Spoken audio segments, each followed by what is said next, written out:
I'm back, just like Phineas and Ferb are back. For Phineas and Ferb the movie, Candace Against the Universe. And guess what? I'll be reviewing that in my return video. I've been trying to get back into YouTube.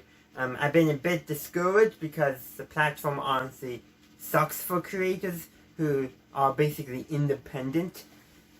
Oh, not well established, but you know, I could make a whole rant video. In fact, I even might have made a rant video back in the past about my problems with YouTube.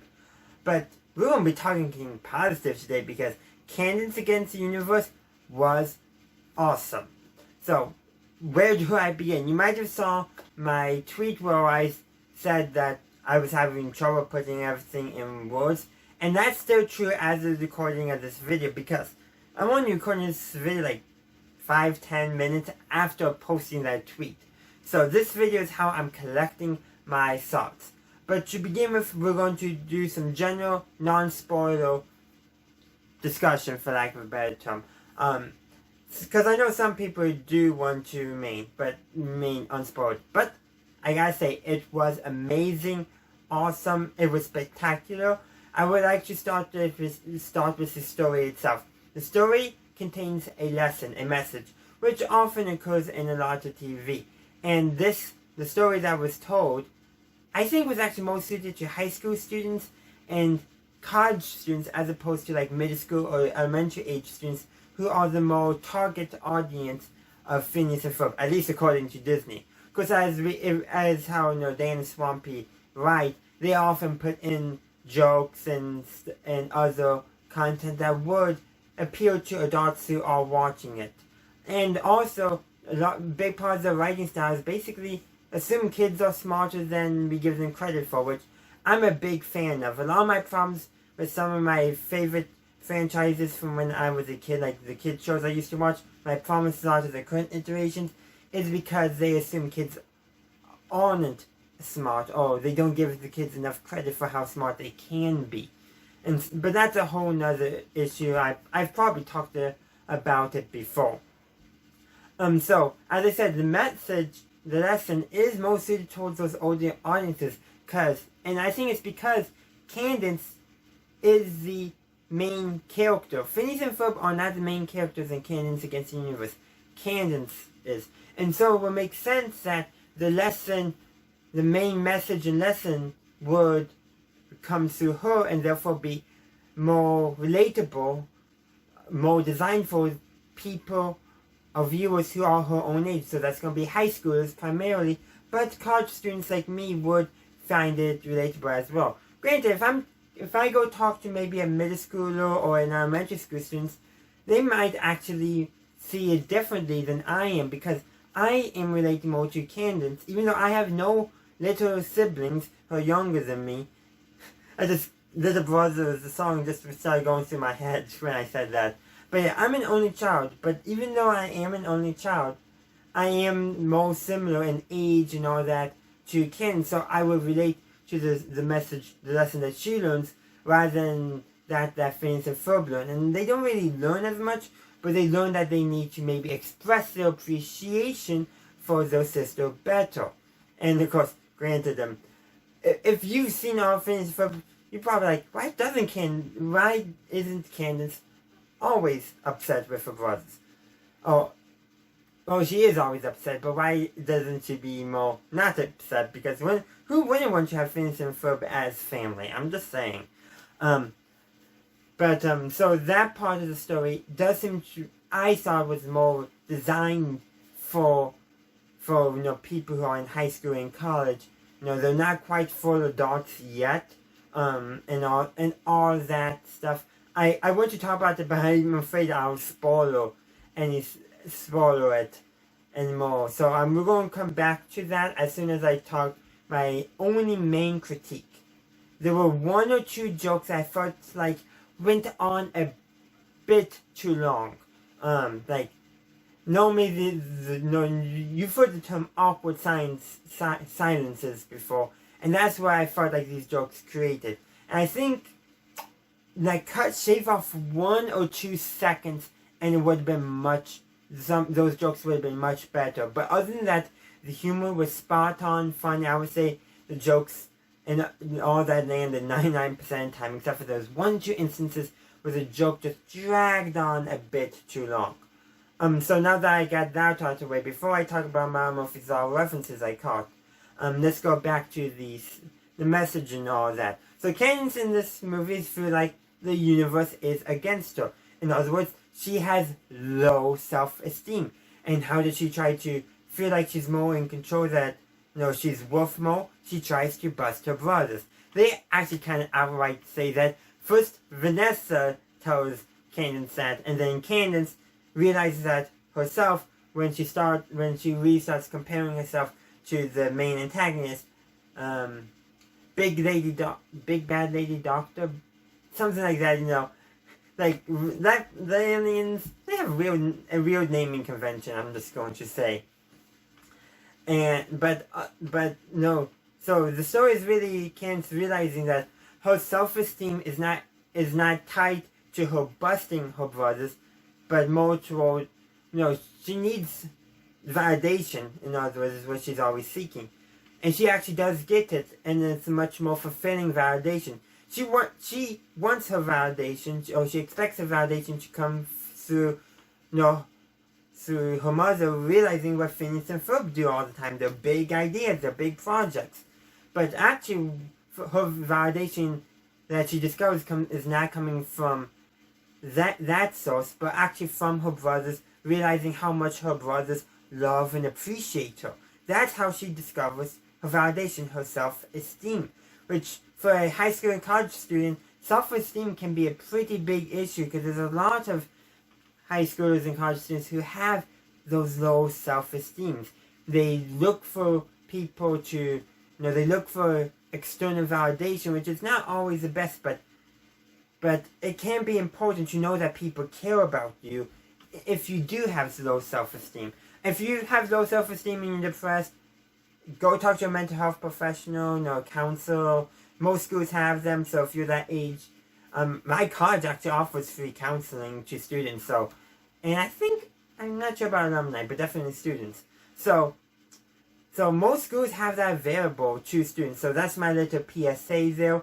But it is true that having people who love and support you do help your own self-esteem. I took enough psychology classes and sociology classes to know that much. Other than that, don't talk to me about that stuff. But in a way, Candace is in a bit in a similar situation to what we see with a lot of bullies. Low self-esteem and looking for validation. Just sometimes they go to the wrong way. With Candace, it's like, she's looking for validation and improving her self-esteem by essentially trying to be the responsible one. That's how she's trying to do it, now realizing that her brothers, one, are pretty responsible, and two, that they love and appreciate her. And once she realizes that, she grows as a character. And actually, that brings me to Murphy's Law. In the Phineas and Ferb effect of the crossover, Candace is not obsessed with busting her brothers. Even when the mother is literally standing right next to her, she's just playing on her phone. I think this movie answers why. She's learned that her validation does not come from busting her brothers. She's, learned that it's coming from really, appreciating her brothers, knowing that her brothers love her, being herself. That doesn't mean she still doesn't want to tell the mother what's going on. And who knows, maybe by the point of the Phineas and Ferb effect, their mother does know. Phineas and Ferb told them, for example. And actually, we see in later seasons of Phineas and Ferb that Candace is less obsessed with busting her brothers as she was previously. That doesn't mean it still doesn't happen, but she's less obsessed. So, what that tells me is that the movie is set still during the summer, during a day we haven't seen, but at least halfway through. Because lessons do sometimes take time to really cement and implant. So there's that, and all that. And then, of course, because it's hard, like the New Year's special, well, we can say that happened either before the summer, if we want to keep that, or even afterwards, renewing her pledge, And actually, that is actually somewhat realistic when you think about when everything's set in the timeline. Of course, then there's time travel involved, Murphy's Law, and how time travel affects timelines. But speaking of movies, are how I just discussed how I think this movie answers some of Candace's characterization in the Phineas and Ferb effect. Let's talk about actual references to Murphy's Law. Probably the one we knew about ahead of time because we were literally told. Dan Swampy, I believe, stated that. I think, I forget where. Maybe it was the Comic-Con digital panel. Might have been that place. I'm pretty sure Phineas Flynn Law knows that stuff better. Great channel. I can't wait to see his review. Haven't seen it yet because it's not out as a recording as my review. But we knew that the character of Chuck or Ted would appear in the Candace Against the Universe, and I saw him doing the ball game scenes, or the scenes at the baseball stadium. I saw him there. He had a line, perfect. But I detected two more references. One of which we knew about because, again, the channel Phineas Law got the copyright strike, which leaked that Chop Chop Chop Chop by the Lumberjacks would be somehow in Candace Against the Universe, which is just amazing, and it was. The alien spaceship just started playing it at one point because the voice control system was not understanding what Candace was saying, so it played that song instead. And we knew that ahead of time because of that copyright strike, which said that was going to be on the album of the movie. So, boom, copyright strike accidentally leaked what was going to be in a song from the movie, which is just hilarious. Like, Disney, we need to keep surprise. I probably was the Universal Music Group, UMG, might have been a different group, I don't know. But leaked it. It's just fun, like, of all the ways something would get leaked, who would have thought a copyright strike would be the way? But that the story around that reference is just neat. And I detected one other reference near the end. Recurring Raccoon reoccurred. That's a bad joke. But yeah, I think I detected Recurring Raccoon from our movies. I'll just say one-off character that was used for a few gags. And during the closing musical number, not the credits, but the closing musical number, I saw a raccoon that looked a lot like Recurring Raccoon. We didn't get his little jingle, but that's fine. But I just loved having those references. Also, speaking of references to Murphy's Law, the Doofenshmirtz Chickenator makes another appearance. Actually, he had it back in Phineas and Ferb. Somewhere in the show, sometime between that and this movie when it's set, he makes a portable version, which he also brings with him when he goes into space during Murphy's Law. And, well, during Murphy's Law, the Chickenator is just used as a joke. Here, it's actually a plot device, and it's, as somebody predicted, I mentioned his channel a couple times already, Phineas and Ferb. That's how Doofenshmirtz and Vanessa get back to Earth.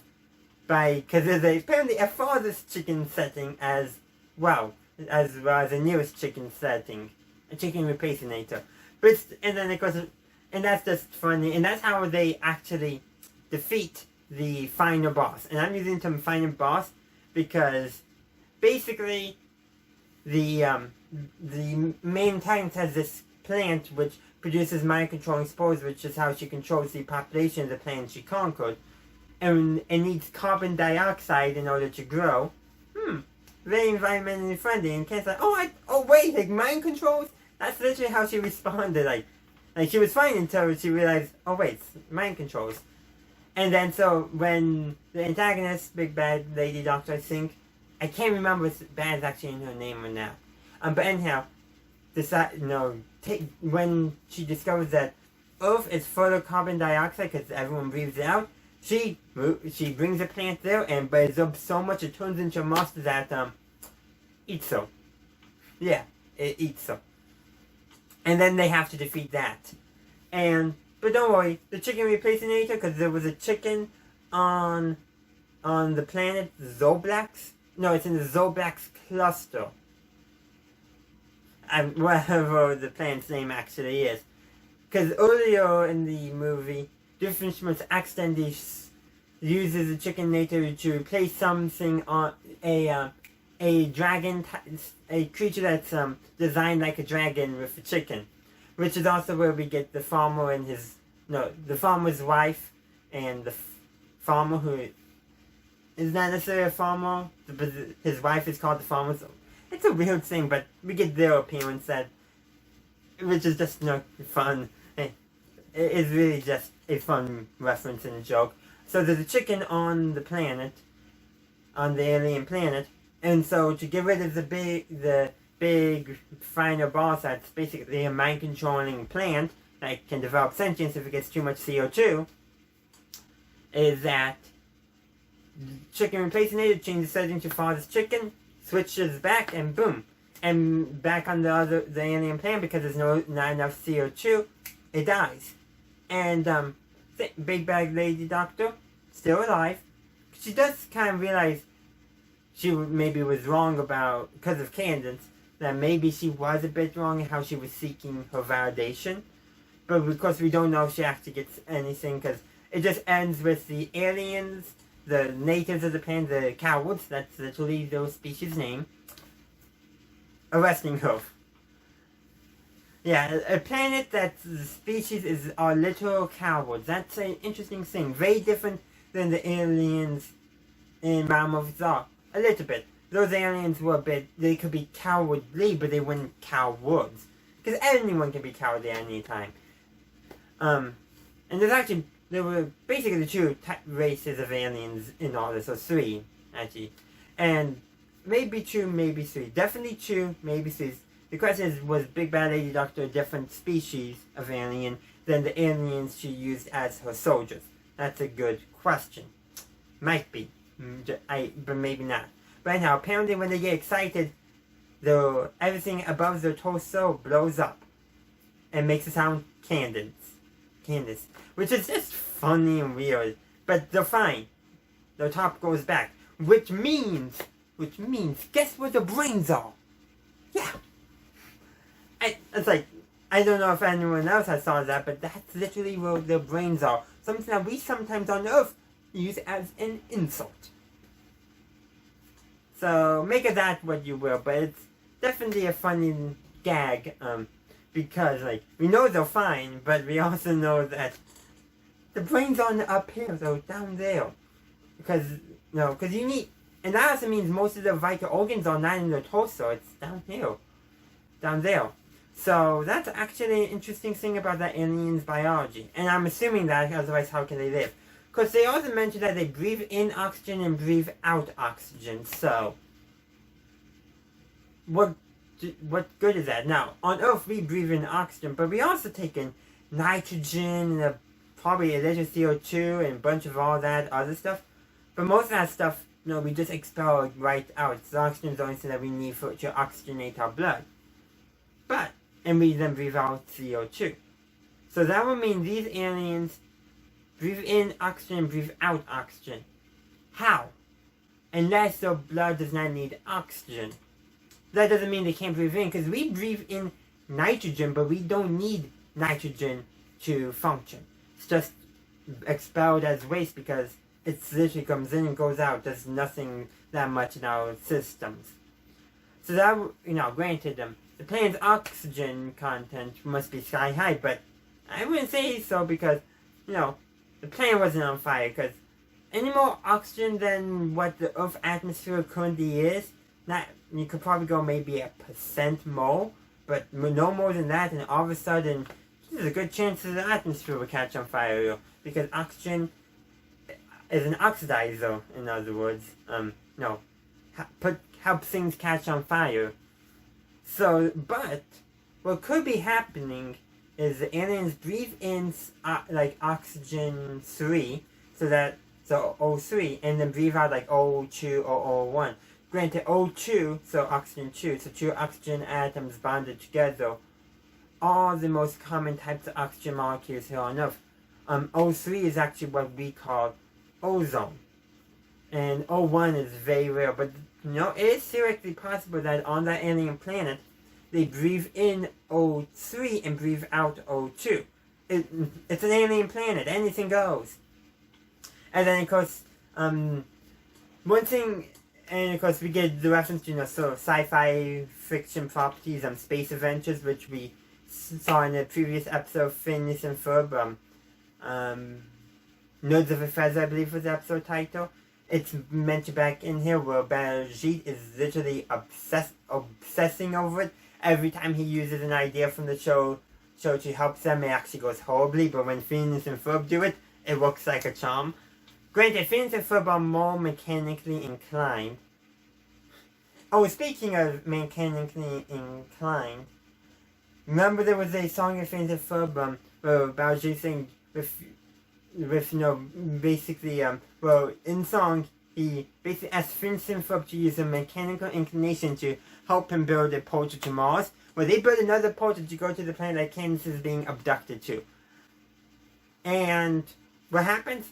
They actually end up at Doof Evil Incorporated because Doof was also building a portal to go rescue his daughter. And because of an ion barrier, the beam's intercepted, so they stationed Daytonville.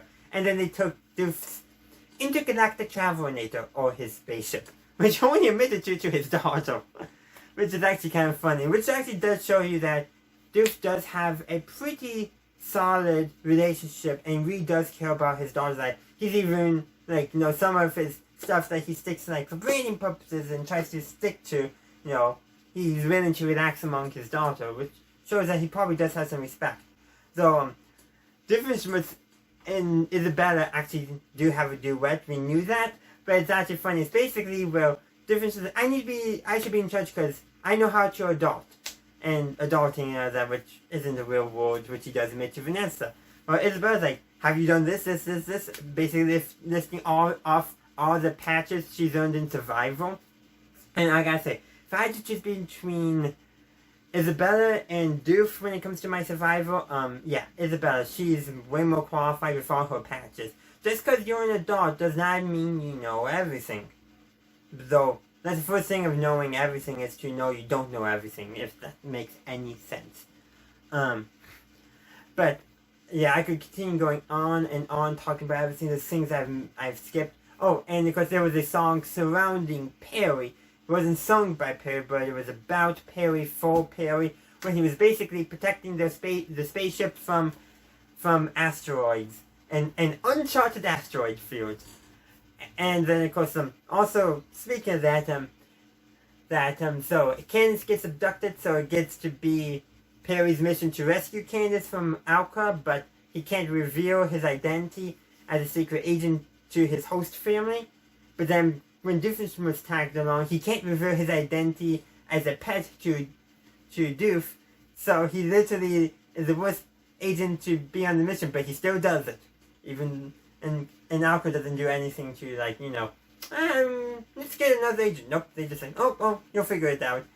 And then, of course, there's during one scene where Perry is covertly, secretly, where he's now discovered, rescuing Phineas, Ferb, Isabella, Baljeet, Doof, and Buford from the aliens.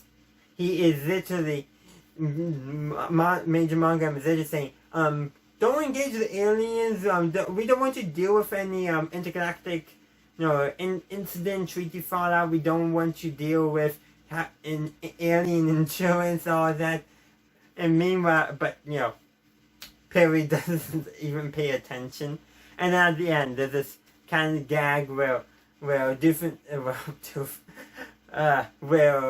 Major Monogram contacts Perry to congratulate him, and Perry has to cover his communicator or communication device because, Phineas and Ferb and the rest of the people who don't know that he's a secret agent are, well, except for maybe Stacy, are right behind him.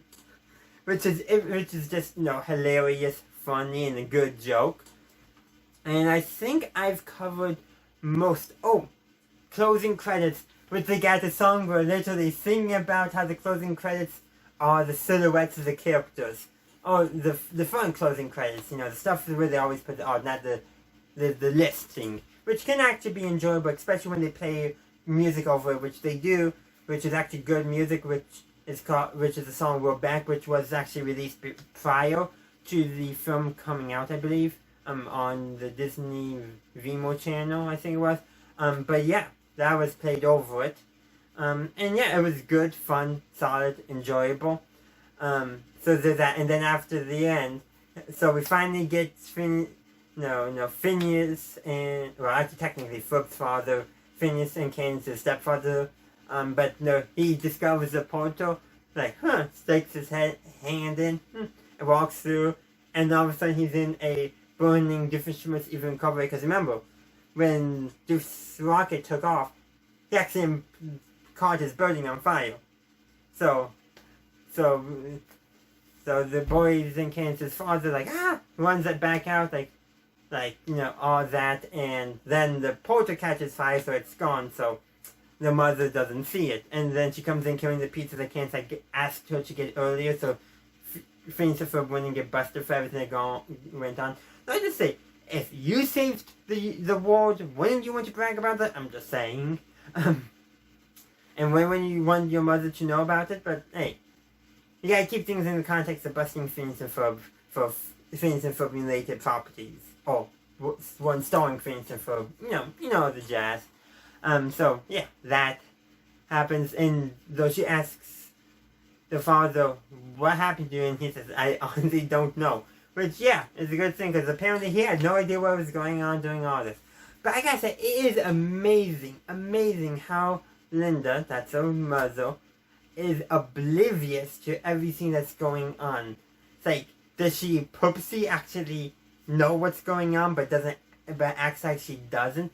Because that's something some people have speculated about, and at this point, it's like, might as well be true. Granted, if Candace has been doing this since, because if we're basing things off your age, we know that at least probably since kindergarten, Phineas and Ferb have been building stuff, so that, when Phineas and Ferb were in kindergarten, that would mean Candace was probably in junior high, probably 6th grade-ish, and maybe 5th grade, which still for me was still technically junior high, because we went to junior high schedule for 5th grade, not elementary, but that's my experience. But so I would say probably between 4th and 6th grade. So if she's been doing since then, she's now in high school, a sophomore, I believe. So yeah, no one. So it could, if it's been going on for years, you can see why it gets tiring and nobody believes so. I'm just saying. But this review is now nearly 30 minutes long. I'll hopefully be able to trim it down to maybe 25 or even 20 if I'm lucky. But I think I'm going to end the video here.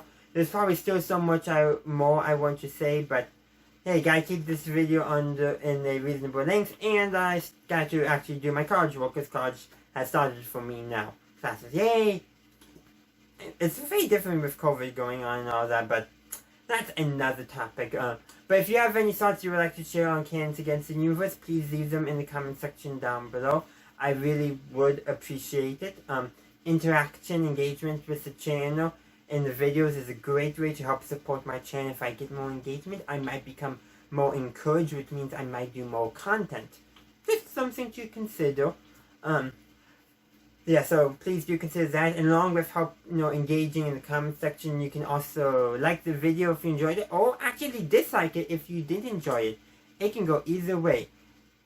And also feel free to check me out on social media, Facebook and Twitter. Links are in the description, as are the links from my Discord server, which is a great place just to hang out and chat. Or you can also help support me on Patreon. $1 a month, you get access to extra goodies such as cut content, bloopers, scripts. When I script content, I don't always script content, but you will get something from Patreon. If nothing else, you get a unique space that's exclusive. An exclusive space, at the very least. You join the community. We can have discussions over there, all that. And I hope to make sure I get the extras I do promise, though, as well. But I think that's where I'm going to end my Patreon ad as I transition to my general. Thank you for watching. Please be sure to subscribe to my channel if you haven't yet done so. And feel free to follow the playlist or go watch the video that is on screen now. And as always, have a good day, a good night, wherever you are. Have a good one. Bye!